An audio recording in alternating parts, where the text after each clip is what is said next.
Kapalaran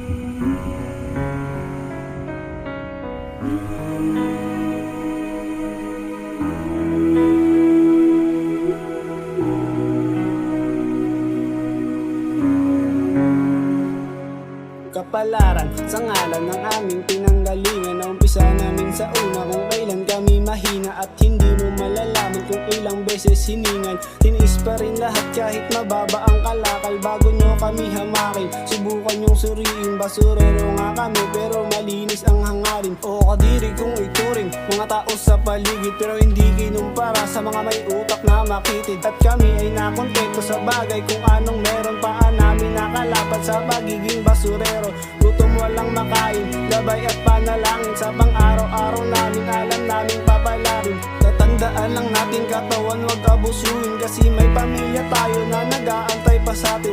Mas lalong napayabong ang talento na dala. Nakala ko dati ay problema, pero pagsubok lang pala. Araw-araw na lang pinawala ng pagbabago ang takbo ng buhay namin. Bakit ganon?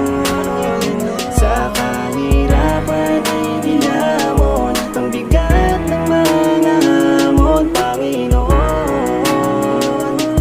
Sa kahirapan kami ay ahon.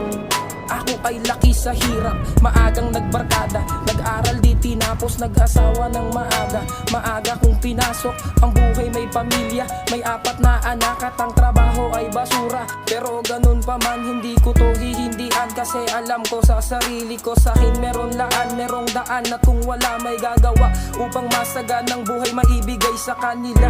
At alam ko naman na hindi pa tapos lahat, maraming bagay pa sa buhay ang nais na masalat. Kahit namin sa hirap patuloy pa rin aabante, kahit maraming harang kamay ko ang siyang ahawi. Galaw laging planado, lahat nakadetalye, masugatan man ng grabe, sa akin hindi na bale. Tuloy pa rin ang buhay kahit nakakaumay, may asawa ko tanak, nasa akin umaalala. Araw na lang pinawala ng pagbabago ang takbo ng buhay namin. Bakit ganon? Sa kahirapan ay nilamon ang bigat ng mga hamon, Panginoon. Sa kahirapan kami ay ako'y gigising ng maaga para makipagsabayan sa trabaho na aking nakasanayan. Mi, alis na ako. Mga bata Sige di, mag-iingat ka sa biyaya. Araw-araw na lang tila wala ng pagbabago, nakabilad sa init dahil sa pagtatrabaho.